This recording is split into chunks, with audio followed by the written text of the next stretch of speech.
OTB looks for opportunities within our own biobank to answer unique questions. And one that we just did was this question of how long can you store a sample in liquid nitrogen before it goes bad?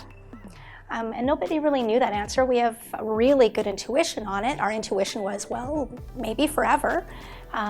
Liquid nitrogen is storing samples below minus 150 degrees Celsius, usually around minus 185 to minus 196 Celsius, so very, very cold temperatures.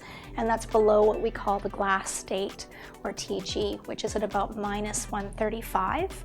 And that's where all liquid components in a tissue will stop moving.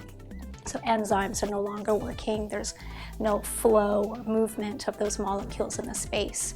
So we think we're keeping them pretty good, but we don't really know without testing that.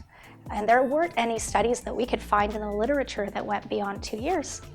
As part of our quality management system, we always go in on an annual basis and test our samples to see how good they are. So we pull out some samples randomly, and we extract the RNA and the DNA, and we check for integrity. We've been doing that for over 10 years.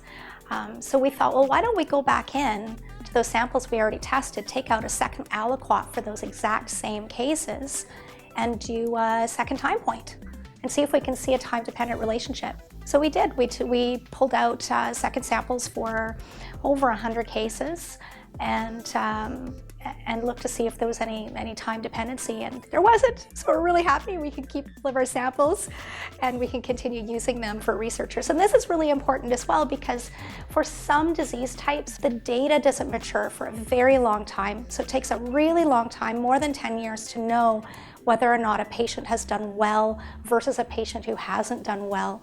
And we need to know that those samples can support those studies.